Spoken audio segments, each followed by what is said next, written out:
예, 오늘은 좀 특별한 날이죠. 특별한 날이어서 특별한 프로그램을 좀 준비해야 되나 이런 생각을 늘 하고 있었습니다. 그리고 개척하기 전부터 내가 개척하면 어, 요로 금요하고 또 제 수요일부터 시작해서 수요일, 목요일, 금요일 이렇게 특별한 프로그램을 좀 운영을 하고 그리고 부활절을 좀 뜻깊게 맞이하는 그런 어떤 프로그램을 운영해 보겠다 이런 생각을 했는데 한 번도 실행하지는 못했습니다. 왜 그러냐면 준비를 하는데 많은 인원들이 동원이 되고 또 동원이 되고 나면 앉아 있는 청중이 몇 명이 없기 때문에 그래서 아, 어느 청중이 좀 생기고 이럴 때까지는 좀 이렇게 좀 자제하자 이런 생각을 하고 이렇게 했습니다. 그런데 오늘 플레로 우리 찬양팀에서 이렇게 한 네 곡 정도 찬양을 불렀는데 참 은혜롭게 오늘의 그 메시지에 맞도록 또 오늘의 어떤 뜻깊은 그런 기념하는 기억하는 그런 어떤 시간이 되도록 그렇게 잘 준비해 주셔서 너무 감사합니다. 감사하고 또참 우리가 짧은 찬양 시간이었지만 참 마음에 감동이 있었습니다. 참 감사하게 생각합니다. 자, 오늘 저녁에는 때가 참여라는 제목으로 은혜를 좀 나누었으면 합니다. 메시지를 나중에 우리가 그 조금 규모가 돼서 이렇게 프로그램 운영할 때쯤 되면 그때는 우리가 조금 재미난 표현이 좀 그렇습니다만 프로그램을 좀 운영해 보고 오늘은 그냥 그대로 진행을 하도록 그렇게 하겠습니다.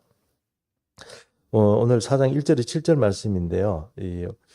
하나님께서 이 때가 차서 예수 그리스도 우리에게 주셨는데 그게 이제 이 성경 에베소서의 말씀에 따르면 그것이 어떤 거냐면 이 비밀의 사인 경륜이라는 것이죠. 예수님이 예수님이 이 땅에 나오는 것이 나타나시는 것이 때가 찬 경륜이다 이렇게 우리가 말할 수 있다는 것입니다. 사도 바울의 표현으로 따지면 예수님께서 이 땅에 오지 않으면 이 땅에 구원은 없습니다. 율법을 우리에게 주시긴 했지만 그 율법을 따라서 이스라엘 백성들이 살아간다고 하더라도 온전한 그런 구원 그런 것들이 있을 수는 없죠.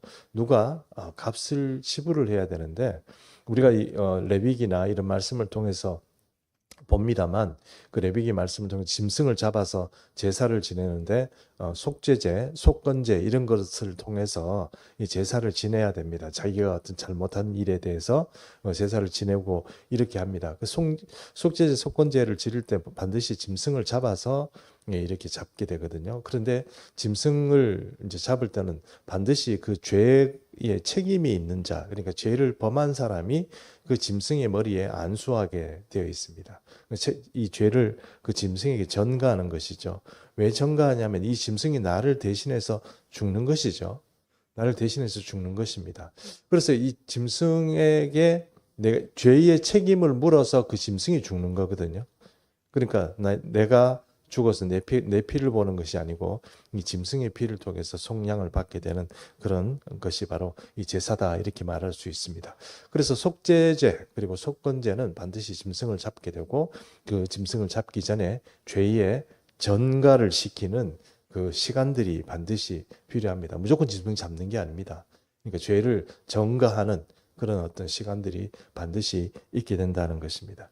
이것이 제사의 원칙이고 생명이 생명을 대체하는 원칙입니다. 내가 죄를 범했으면 반드시 생명으로 갚아야 되는 것이 그 원칙이거든요. 근데 그 원칙은 지켜지기 위해서는 나 대신 누가 죽어야 되는 그런 일들이 있다는 것입니다. 우리는 오늘 이 말씀을 통하여서 예수님의 죽으심을 속량한다 이렇게 우리가 이야기할 수 있습니다. 속량이라는 것은 어떤 것이냐면 값을 지불한다 이런 뜻입니다. 그러니까 예수님께서 우리 대신 본인의 몸으로 값을 지불했기 때문에 우리에게 구원이 있는 겁니다. 누가 갚아줘야 됩니다. 누가 죄의 책임을 져줘야 됩니다. 짐승이 죽듯이 예수께서 우리를 위해서 이제 죽으신 겁니다. 그래서 예수님의 죽으심이 반드시 우리를 위해서 죽었다 이렇게 말할 수도 있지만 사실은 우리의 죄의 책임을 가져가신 거죠. 가져가시고 이제 그분이 이제 책임을 지시고 돌아가신 것입니다. 그래서 그냥 우리를 위해서 죽었다는 말이라기보다는 우리를 속량하기 위해서 돌아가셨다. 이렇게 이해하는 것이 좀 좋지 않겠나 싶습니다. 오늘의 본문의 말씀들을 좀 보면서 예수님의 그 은혜를 좀 묵상해보는 시간을 가졌으면 좋겠습니다. 먼저 1절 한번 보겠습니다. 내가 또 말하노니 유업을 이을 자가 모든 것의 주인이나 어렸을 동안에는 종과 다름이 없었어 이랬습니다. 여러분 만물 그리고 우리가 나중에 이 유업으로 이을 것은 대단한 어떤 그런 은혜가 우리에게 주어지는 겁니다. 지금은 여러분 우리가 만물이라는 것을 볼 때 만물이 우리에게 순종하지 않습니다. 그러니까 뭐 물도 마찬가지고 공기도 마찬가지고 우리에게 순종하지 않습니다. 얼마 전에 산불이 났죠. 산불이 났지 않습니까? 이 국토의 산불이 뭐 엄청나게 나가지고 지금 피해가 많죠. 지금 조용한데 뭐 어떻게 수습이 되고 있는지는 잘 모르겠습니다만 이 산불이 나는 것도 이게 예수님의 그런 어떤 은혜도로라면 이 산불을 우리가 제어를 해야 됩니다. 불 꺼져 이렇게 얘기하면 불이 꺼져야 되거든요. 근데 말을 듣습니까? 안 듣죠. 무슨 이상한 소리냐 할지 모르지만 아니요. 여러분 보십시오. 예수님께서 제 아들을 데리고 바다에서 배를 타고 가셨을 때 예수님은 주무셨어요. 고물을 메고 그러니까 고물이라는 것은 배의 뒤편에 있는 어떤 그걸 말합니다. 고물을 메고 주무시고 제 아들은 물 퍼내고 막 정신없죠. 왜냐하면은 이렇게 바람이 불고 파도가 너무 높이 가지고 이렇게 물이 이 뱃속을 들어왔기 때문에 그렇습니다. 그리고 나중에 예수님 깨우시잖아요. 그럼 깨우니 예수님께서 얘들아 너희는 왜 이렇게 믿음이 없냐 이렇게 책망하셨잖아요. 그리고 어떻게 말씀합니까? 조용히 해 이러니까 파도가 일순간에 조용해지는 거죠. 일순간에 조용해지는 거죠. 이 파도 조용해지는 것 얘기하면 저는 옛날에 어떤 한 가지 사건이 기억이 나는데요. 이 도선사라고 아십니까? 도선사 아시죠? 도선사는 어떤 일을 하는 분이냐면 이런 분들은 큰 배들이 이 항구로 들어올 때 함부로 못 들어옵니다. 왜냐하면 배 밑바닥에 있는 바다 밑바닥이 어떻게 되는지 잘 몰라요. 그렇기 때문에 도선사가 반드시 승선을 해서 이 배를 항구에 집어넣을 때는 도선사가 그 배를 몰고 들어갑니다. 그렇게 해야지 잘못하면 어떻게 돼요? 선장이나 이런 사람들이 자기 마음대로 운전하다가는 그 항구 쪽에 오면 아무래도 바다가 좀 얕아지잖아요. 그리고 큰 배들은 이게 밑에 바닥에 부딪혀가지고 침몰합니다. 함부로 못 들어오거든요. 반드시 바다에서 도선사가 승선을 해서 올라갑니다. 뭐 올라가서 이제 배를 이제 몰고 들어오게 이렇게 되어 있습니다. 그러니까 그쪽 지리를 잘 아는 그러니까 바다 지리죠. 지리를 잘 아는 분이 이렇게 모시고 오는 거죠. 우연히 저희 집사람하고 좀 아는 도선사가 있어서 이제 그 도선사 이야기를 제가 좀 들었습니다. 한 번은 큰 배가 태풍을 피해서 포항 쪽으로 이렇게 들어오는데 포항항 쪽으로 들어오는데 배가 들어오는데 파도하고 바람이 너무 세니까요. 그 큰 배가 아무리 엔진을 막 이렇게 출력을 높이고 이렇게 해도 배가 움직이지 꼼짝을 안 하는 거예요. 그러니까 이 항구 쪽으로 들어가려고 하는데 바람이 이쪽에서 이렇게 불어오니까 배가 그 큰 배도 안 들어가는 거예요. 그래서 그 배를 붙잡고요. 도선사가 배를 집어넣으려고 2시간을 사투를 벌이는 거예요. 만약에 여기서 밀려버리면 어떻게 돼요? 큰 바다로 배가 밀리면 잘못하면 큰 배도 위험하거든요. 위험하니까 큰 배가 지금 위험하기 때문에 지금 그 항으로 들어오려고 하는 건데 지금 바람이 벌써 너무 센 거예요. 좀 늦었나 봐요, 배가. 그러니까 벌써 너무 세고 그러니까 배는 못 들어가지고 2시간 동안 배를 집어넣으려고 돈사가 이렇게 하는데 배가 꼼짝을 안 하는 거예요. 배는 뭐 지금 엔진에 막 열을 내가지고 막 계속 밀어붙이지만 바람이 너무 세니까 배만 휘청거리고 이게 움직이질 않아더래요. 근데 이분이 이제 약간 크리스찬입니다. 그러니까 우리 기독교 쪽은 아닌 것 좀 가톨릭 쪽이에요. 가톨릭 쪽인데 이분이 이렇게 생각했대요. 그래가지고 한 2시간 도저히 안 되니까 이 앞에 바다를 보면서 이렇게 얘기했답니다. 주님, 도저히 안 되겠네요. 이랬답니다. 근데 그 순간요, 2시간 동안 사투를 벌였는데 언제 그러냐는 듯이 갑자기 배가 아니고 바람이요. 순간적으로 딱 멎어버리는 거예요. 순간적으로 딱 맞아버려요. 주님이 도저히 안 되겠어요. 이러니까 순간적으로 그 말이 끝나자마자 순간적으로 배가 바람이 싹 멈춰버린 거예요. 그래서 어떻게 했어요? 배를 싹 넣어가지고 그렇게 하고 그리고 그 사람이 평생에 그게 간증이랍니다. 우리 집 사람에게도 간증했고 그 사람은 제가 우리 그분한테 직접 듣지는 못했지만 집사람 통해서 이렇게 전해드렸습니다만 이제 그런 일들이 있더라는 거죠. 하나님은 살아계시다. 그 사람이 하는 이야기입니다. 그러니 여러분 우리 삶에도 마찬가지입니다. 우리 모든 만물들이 바람, 뭐 불, 물, 홍수도 마찬가지죠. 모든 것들을 우리 만물이 원래 만물의 주인으로 넘겨질 우리에게 순종해야 되는 것이 맞습니다. 믿음이 뭡니까? 우리가 하나님의 아들이 되었다는 것, 하나님의 자녀가 되었다는 것, 그리고 그 하나님의 권세를 우리가 사용하는 것. 이게 사실은 진짜 믿음이거든요. 근데 그게 안 믿어지니까 잘 못하는 거예요. 최근에 저는 이런 생각을 좀 많이 합니다. 내가 좀 믿음이 많이 약해진 것 같아. 이런 생각을 합니다.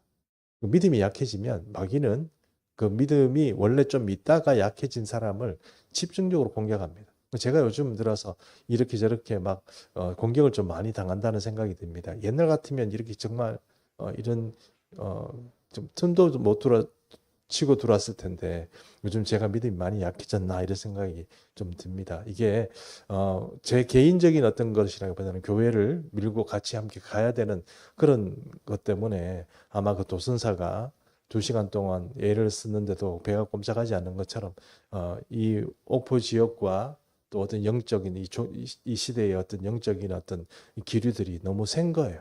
이거를 한번 같이 이 배를 가지고 한번 이 우리 예수비전 충성교회를 가지고 밀어붙이고 뭐 이렇게 하려고 하는데도 그렇게 쉽게 되지 않는다는 겁니다. 그러나 그렇다고 해서 우리의 힘으로 할 수는 없겠지만 언젠가 주님께서 주의 영으로 우리에게 감동시켜 주시고 기름 부어 주셔서 언젠가는 감당하고 또 주님께서 저와 또 여러분을 통해서 또 이 교회를 통해서 하시고자 하는 일들을 이루게 하실 줄 믿습니다.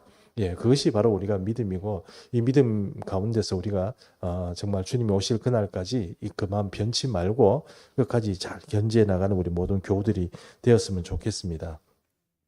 오늘 1절의 말씀이 말하는 것처럼 여기에 보니까 어렸을 때라고 그랬습니다. 어렸을 때는 어렸을 때 이렇게 생각할 수 있습니까?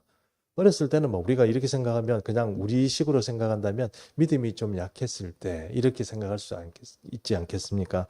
그런데 그런 것보다는 사실 여기서 말하는 것은 이 율법 속에 있을 때 이런 의미거든요. 율법 속에 있을 때 또 사도 바울적인 어떤 걸 표현에 따지면 유대교 안에 있을 때 유대교가 이 세상에서 있을 때 이렇게 말할 수 있습니다. 로마에는 보면은요, 로마는 여러분 아시죠? 로마에는 후견인 제도라는 게 있었답니다. 후견인 제도. 후견인 제도는 어떤 거냐면, 이 자녀들이, 어릴 때는 이 후견이란 어떤 사람들, 부모 밑에 25살까지는 부모 밑에 있어요. 25살까지는 부모에게 집에서 교육받고 이렇게 합니다. 그렇게 하다가 25살이 딱 되고 나서 그 이후에는 약간 로마의 남자들은 16가진 로마의 남자들은 뭔가 좀 정치적인 색깔을 가지고 뭔가 이렇게 사회적으로 좀 이렇게 뭔가 이렇게 배우는 어떤 과정들을 겪게 돼요. 근데 그게 후견인 제도거든요. 그래서 이 후견인 제도는 뭐 정치적으로도 조금 힘이 있고 또 아니면 돈이 좀 많다거나 뭐 이런 사람들이 어떻게 해요? 그런 무리들을 딱 젊은 사람들 뭐 이런 사람들을 데리고 뭔가 교육을 시키고 뭐 사회에서 어떤 리더로서의 역할을 감당할 수 있도록 뭔가 이렇게 좀 정치적인 작업도 하고 뭐 이렇게 한다는 거예요. 조금 그게 지금 생각해 보면 별로 그렇게 뭐 좋은 제도는 아니라고 생각은 합니다. 왜냐하면 후견인들은 좀 먹고 놀이라고 해야 됩니까? 먹고 그냥 놀면서 그 약간 로비 같은 것도 하고 막 그런 사람들이었거든요. 근데 어쨌든 로마에서 뭔가 남자가 태어나가지고 뭘 해보려고 하면 후견인에게 줄이 한마디로 얘기하면 줄이 있어야 되는 거예요. 줄이 없으면 아무리 뛰어나도 아무것도 안 되는 거예요. 그래서 로마 시대에는 보면 25살 이후가 되면 좋은 후견을 만나는 것 참 이게 중요하다 이렇게 생각한다는 것입니다. 여기에 보니까 여기 주인이나 어렸을 동안에는 종과 다름이 없다 이랬습니다. 2절에 보니까 그 아버지가 정한 때까지 후견인과 청지기 아래에 있다고 그랬습니다. 아버지가 정한 때까지는 후견인과 이 청지기 같은 사람, 이렇게 돌봐주는 사람, 이런 사람들 밑에서 이렇게 양육이 된다 이겁니다. 사도 바울은 로마의 제도를 비견해가지고 무엇을 얘기하냐면 유대교를 말하는 겁니다. 유대교. 그러니까 왜 유대교가 먼저 주고 그게 아직 완전하게 지지 않은 그때까지 지금 이렇게 유대교가 지금까지 왔나 하는 것을 말하고 있는 것입니다. 그래서 결국은 1절과 2절의 말씀을 통해서 유대교가 지금까지 이 구원의 문제를 다루는 그 문제에 있어서 그리고 사람의 어떤 하나님 나라의 어떤 그런 그 정치하는 그런 면에 있어서 바로 이 후견인처럼 그렇게 작용을 했었다 하는 것을 말한다는 것입니다. 그리고 4장 3절에 보니까 이와 같이 우리도 어렸을 때에 이 세상 초등학문 아래에 있어서 종노릇하였다 이랬습니다. 그리고 여기서 종노릇이란 건 어떤 겁니까? 세상의 초등학문이란 건 어떤 것이죠? 그것은 세상을 배웠다 이렇게 말하는 것보다는 바로 유대교적인 어떤 율법 아래에서 살았다 이렇게 말하는 것이 이렇게 오늘의 이 본문의 말씀이 말하고 있는 의미입니다. 왜 그러냐? 그것은 하나님의 때가 차기 전에, 그러니까 아버지가 정하기 전까지는 그 사람이 이제 그 종이나 아니면 청지기를 통하여서 그냥 후견인 제도나 그런 제도를 통하여서 이렇게 자라고 있었다는 겁니다. 우리가 오늘 이 본문 오늘의 이 4장 말씀 전에 3장 후반절에는 어떤 것이 있습니까? 바로 이 초등학문 아래가 있으면은 옛날 말로는 몽학 선생이고 또 초등교사라고 했었죠. 그런 사람은 밑에 있었다. 그것이 율법이었다 하는 것을 말하고 있다는 것입니다. 그런데 히브리서 10장 1절에 보니까 히브리서 10장 1절에 보니까 이런 말이 나옵니다. 율법은 장차 올 좋은 일의 그림자다 이랬습니다. 참 형상이 아니다 이랬습니다. 그림자일 뿐만 아니요 참 형상이 아니므로 해마다 늘 드리는 같은 제사로서는 나오는 자들을 언제나 온전하게 할 수 없느니라 이랬습니다. 히브리서 말씀 얘기도 똑같은 얘기죠. 사람들이 죄를 범하고 늘 그 제사 가지고 제사를 지내고 그러지만 그것이 사람을 온전하게 할 수 없다 하는 것을 히브리서는 말씀하고 있습니다. 이처럼 율법의 어떤 문제와 그리고 그 밑에서 살고 종노릇 하는 사람 그리고 거기 순종하면서 살아가지만 사실은 그것이 종노릇이다. 이렇게 사도 바울은 얘기했다는 것입니다. 결론적으로 얘기하면 4장 4절이 제일 중요한 본문이다. 이렇게 말할 수 있습니다. 4장 4절 우리 같이 한번 읽을까요? 4장 4절 시작. 때가 참에 하나님이 그 아들을 보내사 여자에게 나게 하시고 율법 아래에 나게 하신 것은 여자는 누구를 말합니까? 마리아죠. 근데 왜 여자에게 낳았다고 이렇게 성경은 말하고 있습니까? 마리아에게 난 게 중요합니까? 여자에게 난 거 중요하죠. 그 말인즉슨 예수님은 사람의 몸으로 이 땅에 오셨다 하는 것을 이제 간접적으로 표현하는 말이 여자를 통해서 나왔다 이렇게 말하는 겁니다. 하나님께서 천사들을 이 땅에 보내시듯이 하나님이 이 땅에 천사도 그냥 옵니다. 그것처럼 그냥 올 수 있습니다. 그런데 하나님은 어떻게 합니까? 우리를 속량하기 위해서 사람의 몸을 입고 오게 하시는 것이죠. 그것이 바로 여자를 통해서 온다 이렇게 말하는 것입니다. 여자를 통해 와서 그것도 예언된 선지자들부터 예언된 그 다윗의 후손으로서 정확하게 온다. 와서 이렇게 나왔다 하는 것을 말할 때 여자의 후손으로 왔다. 여자의 몸을 통해서 왔다. 이렇게 말씀한 것입니다. 여기 보니까 때가 찼다 이랬습니다. 그 때가 찬 것이 바로 그 전까지는 몰랐던 하나님께서 비밀이 간직하였던 에베소의 말씀처럼 비밀의 경륜 속에 있었던 것인데 이제 예수 그리스도를 통해서 그것이 오픈이 되고 그것이 이제 오픈이 되고 나니까 이제 알아차리고 이 주님이 주님 때문에 이 구원이 우리에게 오고 예수님이 아니면 이 구원이 없다는 것을 이제 알게 된다 하는 것입니다. 때가 찼습니다. 그래서 이 땅에 예수님께서 바로 오셨습니다. 에베소 3장 9절입니다. 영원부터 만물을 창조하신 하나님 속에 감추어졌던 비밀의 경륜이 어떠한 것을 드러내게 하려 하심이라 이랬습니다. 예수님이 오신 것은 그 주님이 감추었던 경륜을 드러내는 것입니다. 그 경륜이 무엇입니까? 예수님을 십자가에 못 박아서 세상의 죄를 속하는 겁니다. 그 경륜을 말하는 겁니다. 어느 천사를 보내서 이 땅에서 십자가를 대신 달리게 하신 것이 아닙니다. 신이신 하나님, 창조주이신 하나님이 이 땅에 오셔서 몸소 십자가에 달린 것, 그것이 바로 이 비밀의 참 경륜입니다. 그것이 속량의 어떤 효과를 가져오는 것입니다. 예수님께서 이 때라는 얘기를 할 때, 우리 때라는 얘기를 할 때, 이런, 우리가 한 가지 그 말씀 우리가 한번 볼 수 있습니다. 그것이 바로 저는 희년이라고 생각합니다. 예수님이 오신 것은 이 땅에서 희년을 선포하고 하나님의 백성을 자유케 하려고 오셨습니다. 그것이 무엇입니까? 하나님 나라를 통해서 그 나라에 들어오는 백성들이 자유케 되고 그 사람들을 괴롭히고 있던 눌린 자, 또 갇힌 자, 병든 자 이런 사람들을 고치고 새롭게 하는 그것이 하나님 나라의 역사입니다. 그것이 또 성경적인 어떤 구약적인 표현으로 따지면 희년이거든요. 희년입니다. 희년. 그래서 희년의 이야기를 누가복음 4장 18절에서 19절에 예수님은 나사렛 회당에서 이렇게 선포하십니다. 이사야 말씀이잖아요. 이사야 말씀을 읽으실 때 이렇게 읽습니다.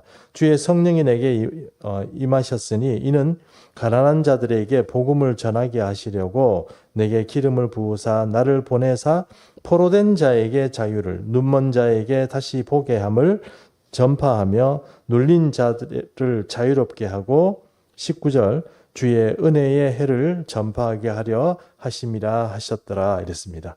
여기 주의 은혜의 해를 이렇게 했는데 그게 바로 때가 참여거든요. 은혜의 해가 뭡니까? 희년입니다. 희년. 희년을 가지고 오셨기 때문에 주님의 이 복음이 뭐예요? 자유케 하는 거예요. 기쁨인 거예요. 왜 희년이 기쁜 겁니까? 종되었던 사람들은 해방이 되는 것이죠. 그리고 내가 이자 때문에 막 이렇게 지금 빚 때문에 막 밀려 있는 사람들 어떻게 됩니까? 바로 탕감되죠? 묶여 있던 사람들, 노예처럼 그렇게 일하는 사람들은 바로 돌아갈 수 있습니다. 내가 너무 못 살아가지고 땅을 팔았던 사람은 그 땅이 어떻게 됩니까? 다시 내게 돌아오게 되어 있습니다. 그것이 희년이죠. 그래서 가난한 자에게 왜 복음입니까? 희년이니까요. 그렇죠? 부자는요. 별로 기뻐할 일이 없죠. 왜요? 그렇죠. 다 돌려줘야 되니까. 그래서 가난한 자가 거기서 희년이면 참 좋은 겁니다. 그래서 복음은요. 누구에게 진짜 좋은 겁니까? 가난한 자에게 좋은 겁니다. 부자들이 그럼 목사님 안 좋은 거예요? 그게 아니고요. 부자들은 아쉬운 게 없어서 그게 좋은지 모르는 거예요. 어쨌든 가난한 자에게 희년이 옵니다. 예수 그리스도께서 이 땅에 오신 것은 이사야의 말씀을 예언하고 누가복음 4장이 또 말하는 것처럼 이 땅에 오신 것 자체가 바로 희년을 가져오신 거예요. 근데 그 희년을 가져오지 못하게 하시고 십자가에 못 박혀 돌아가셨죠. 그렇죠? 예, 뭐 돌아가셨으면 그러면 희년이 안 오냐? 그게 아니죠. 진짜 희년을 가져오시려고 예수님이 십자가에 못 박혀 돌아가신 것입니다. 그래서 4장 5절 율법 아래에 있는 자들을 속량하십니다. 율법 아래에 있다는 얘기는 어떻습니까? 내가 반드시 갚아야 될 거죠. 그렇죠? 땅을 이렇게 팔았으면 팔아가지고 주인에게 들어갔으면 원래 그 땅을 가져오려면 어떻게 해야 됩니까? 돈을 갚고 땅을 찾아오는 거잖아요. 내가 너무 가난해가지고 힘들고 이래서 내 자녀를 만약에 종으로 어떤 부잣집에 팔았으면 그 종을 데리고 오려면 어떻게 해야 됩니까? 돈을 줘야 데리고 올 수 있습니다. 그리고 내가 너무 가난해가지고 내가 팔렸습니다. 그럼 누가 나를 속량해 줄 수 있습니까? 주변에 있는 친척들이 돈을 모아가지고 유력한 집안에 유력한 사람이 이 사람 내가 돈 줄 테니까 빼주라 이렇게 해서 해줘야 속량이 되는 것이죠. 그냥 되는 건 없어요. 갚아야 되는 겁니다. 그렇지 않습니까? 그게 속량이거든요. 갚아야 됩니다. 그 갚아야 되는데 그게 그 일을 우리 예수님께서 속량을 하신 겁니다. 예수님이 어떤 사람의 말처럼 예수님이 우리를 위해서 돌아가신 것이 아니고 우리를 속량하기 위해서 돌아가셨다. 이런 얘기를 하십니다. 왜 죽으셨냐? 우리를 위해서 죽으신 게 아니고 속량해서 죽으셨다. 이렇게 오늘 이 본문의 말씀 가지고 가는데 물론 우리를 위해서 죽으셨지만 여기 오늘 본문의 말씀처럼 속량이라는 게 중요하기 때문에 그렇다는 것입니다. 예수님께서 우리를 위해서 속량하고 죽지 않으시면 그 죄는 그대로 있는 것이고 그것을 어떻게 누가 갚아줘야 되는데 주님께서 그것을 갚아주셨기 때문에 우리가 살아있다는 것입니다. 그래서 4장 6절입니다. 너희가 아들이므로 하나님이 그 아들의 영을 우리의 마음 가운데 보내사 아빠 아버지라 부르게 하셨습니다. 이렇게 속량되고 나니까 우리에게 어떤 은혜가 있습니까? 하나님이 아버지가 된 거잖아요. 근데 이 아버지가 얼마나 정말 좋은 아버지가 됐냐면 아빠 아버지가 됐어요. 아빠 아버지가. 두렵고 무섭고 그런 아버지가 아니고 아빠 아버지가 됐어요. 아빠 아버지는 어린이들이 아버지를 부를 때 아빠 이렇게 부르는 거하고 똑같이 우리가 하나님을 그렇게 가까이 부를 수 있는 그런 하나님이 되었다 하는 것이 바로 아빠 아버지다 하는 뜻입니다. 누가 그렇게 하셨습니까? 예수님 때문에 그렇게 하신 겁니다. 예수님 때문에 그렇게 하셨는데 이 하나님과 우리가 친해질 수 있는 방법은 예수님께서 우리를 속량하셨기 때문이지만 그 하나님 아들의 영이 우리에게 오셨을 때 우리 가운데 있을 때 우리가 어떻게 됩니까? 아빠 아버지가 되는 거예요. 그러니까 예수님의 영이 우리에게 있을 때 우리가 하나님 아버지와 아빠 아버지라고 부를 수 있는 그런 관계가 되는 거예요. 근데 이 아들의 영이 무엇입니까? 성령이죠. 성령. 성령이 우리에게 오시면 성령이 충만하고 은혜가 있으면 이게 우리가 하나님 부를 때 아빠 아버지라 부를 수 있게 되는 겁니다. 만약에 성령으로 충만하지 않으면 우리 마음 가운데 어떤 게 있습니까? 두려움이 있습니다. 또 하나님을 좀 무서워하는 그런 어떤 것들이 우리 가운데 있습니다. 어쩔 수가 없어요. 왜냐하면 우리가 영적인 존재이기 때문에 자신을 잘 알거든요. 성령이 충만해지면 하나님을 아빠 아버지라고 부를 수 있는 그런 어떤 힘도 생기고 그 믿음도 생기고 어떤 것들이 생기지만 그게 없을 때는 어떻게 합니까? 괜히 하나님이 내 기도 안 들어주는 것 같고 뭔가 하나님이 나보고 뭐라 하실 것 같고 뭔가 두렵고 괴로운 것들이 이렇게 있는 겁니다. 그러면 성령이 충만하다는 것 그리고 하나님께서 우리에게 주실 때 가장 잘 주시는 그런 가장 놀라운 선물이 바로 성령이라는 그 사실 자체를 우리가 잊어버리면 안 되는 겁니다. 성령이라는 것이 조금 부정적으로 생각해서 사람들이 자꾸 은사 쪽으로 밀어붙이는데 그게 아닙니다. 성령은 우리에게 감화와 감동으로 오시는 거예요. 그래서 이 부모와 자식 간에 어떤 끈끈한 연대가 이렇게 유대어가 있을 때 그것이 참 감동스러운 것처럼 우리도 똑같습니다. 우리의 마음도 서로 사랑하는 관계 속에 있을 때 그 사랑하는 관계에 어떤 뭐랄까 힘들이 어디서부터 공급이 되느냐? 예수 그리스도의 영이신 성령. 그래서 우리에게 우리 마음에 부어졌을 때 그때 그것이 가능하다 하는 것입니다. 7절 한번 읽어보겠습니다. 그러므로 내가 이후로는 종이 아니요 아들이면 하나님으로 말미암아 위협을 받을 자니라 이랬습니다. 여러분 결국은 하나님께서 우리에게 주시기 원하는 것은 만물입니다. 만물을 다스릴 수 있는 권세를 우리에게 주시기 원하는 것입니다. 이 만물을 다스리고 이 뭔가 피조 세계를 다스리고 천사들도 우리에게 우리의 심부름꾼으로서 일하게 되는 세계 그런 것들을 하나님께서 우리에게 주시기 원하는 것입니다. 사도 바울의 말처럼 천사들에게 어떤 특별한 은총이나 은혜를 하나님께서 주신 적이 없습니다. 그러나 우리에게는 주셨습니다. 근데 지금은 어떻습니까?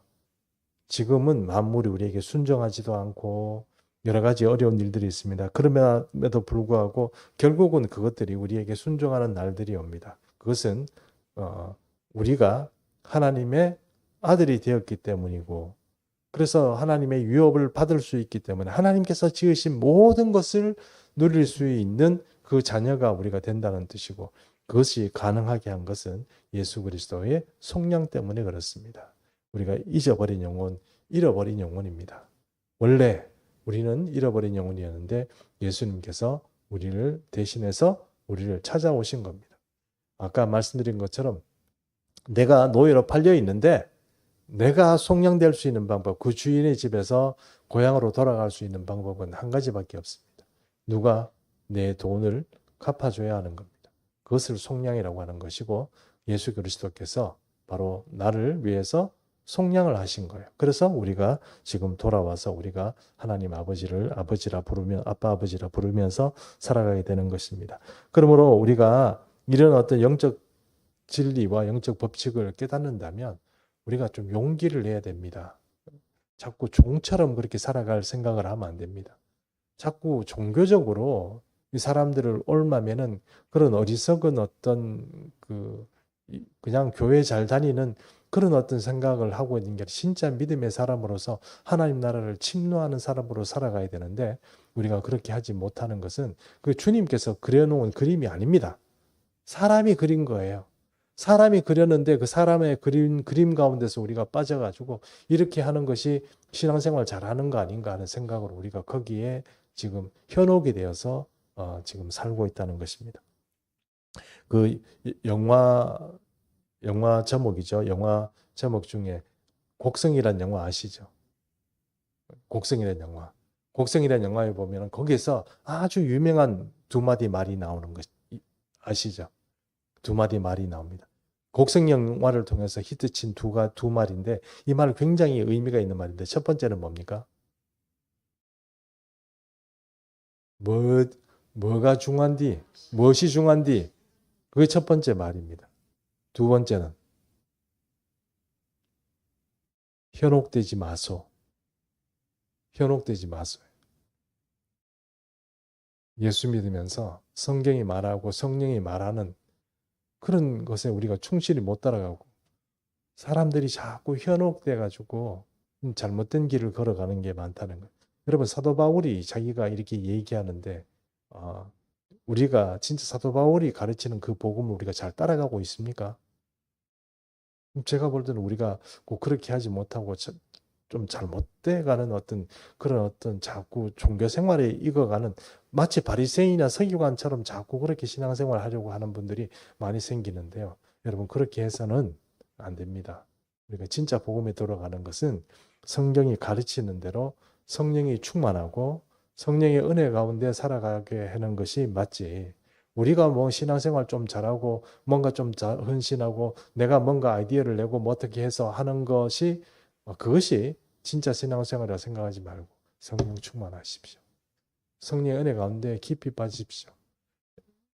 에레미야 선지자가 이런 말씀했습니다. 에레미야, 제가 기억은 정확하게 장절은 기억이 안 나는데 이렇게 얘기합니다. 사람이 자기의 걸음을 그거는 또 잘못 말씀인데, 사람이 자기 인생의 길을 계획할지라도 그 계획을 이루시고 인도하시는 분은 하나님이시다. 에레미야 선지자의 말입니다. 우리가 오늘 이 신앙생활 하면서 우리는 자꾸 뭔가 개운치 않은 가운데 지금 신앙생활 하는데, 이게 무엇이 문제냐면 우리 빛으로 오신 우리 주님이 성령으로 우리에게 충만하게 할 때 세상이 다 밝아집니다. 눈이 환해져요. 영적인 안목이 열려요. 통찰력이 생겨요. 근데 여러분, 그렇게 하지 못하고 나는 여전히 짜증 속에 걱정과 염려 속에 살아가는 거, 이게 비정상인데 우리는 이게 정상인 줄 알고 살아가잖아요. 오늘 성경을 보니까 어떻습니까? 우리를 위해서 모든 것이 속량이 돼서 끝나는데도 우리는 여전히 종처럼 살아가고 있는 거예요. 여러분, 이제 예수님이 또 돌아가시고 부활하실 그 시점에 와 있습니다. 해마다 그런 1년에 예수님의 사순절이 있고 돌아가 십자가의 죽으심이 있고 또 부활이 있습니다. 해마다 하지만 작년이나 올해나 우리 마음이 변한 게 없고 우리를 묶고 있는 여러 가지 세상의 끈들이 아직도 여전히 우리를 묶고 있다면 우리는 아직도 우리의 영이 종의 어떤 그 품성과 종의 어떤 특성에서 아직 벗어나지 못한 겁니다. 이걸 다 끊어내야 됩니다. 딴 거 신경 쓰지 말고 이거 끊어내면 됩니다. 이거 다 끊어내면 여러분 이게 우리가 저나 여러분들의 과제입니다. 이것들이 끊어지고 이것이 돌파가 되는 순간 우리는 놀라운 하나님의 아들로서 아빠 아버지라고 자신 있게 부를 수 있는 그런 영적인 수준에 올라갈 수 있게 되는 것입니다. 오늘 이 갈라디아 말씀을 통하여서 사도 바울이 늘 얘기하고 로마서 말씀을 통해서도 우리에게 늘 얘기하는 것이 그게 그냥 가르치는 어떤 관념적인 이야기가 아니라 실제로 우리 삶을 통하여서 주는 그런 교훈인 줄 알고 오늘도 성령 충만한 가운데 살아가는 그런 귀한 은혜 있기를 축복합니다. 오늘은 기도 제목 따로 드리지는 않겠습니다. 드리지는 않고 십자가에 묵상하면서 우리 한번 기도했으면 좋겠는데요. 그래도 제가 이사야 53장 4절에서 6절 말씀을 먼저 제가 한번 낭송하고 우리 한번 같이 기도하도록 하겠습니다. 이사야 53장 4절에서 6절입니다. 그는 실로 우리의 질고를 지고 우리의 슬픔을 당하였거늘 우리는 생각하기를 그는 징벌을 받아 하나님께 맞으며 고난을 당하였다 하였노라. 그가 찔림은 우리의 허물 때문이요 그가 상함은 우리의 죄악 때문이라. 그가 징계를 받음으로 우리는 평화를 누리고 그가 채찍에 맞음으로 우리는 나음을 받았도다. 우리는 다 양 같아서 그릇 행하여 각기 제 길로 갔거늘 여호와께서 우리 모두의 죄악을 그에게 담당시키셨도다. 아멘. 우리의 죄악과 허물을 또 우리의 질고를 우리의 모든 것들을 지시는 날마다 우리를 위하여 대신 지시고 십자가 걸어가시는 우리 주님 묵상하시면서 이제 우리도 주님 따라서 이 모든 것들 가운데서 해방되는 은혜 누리시기를 축복합니다. 기도하겠습니다. 살아계신 우리 하나님 아버지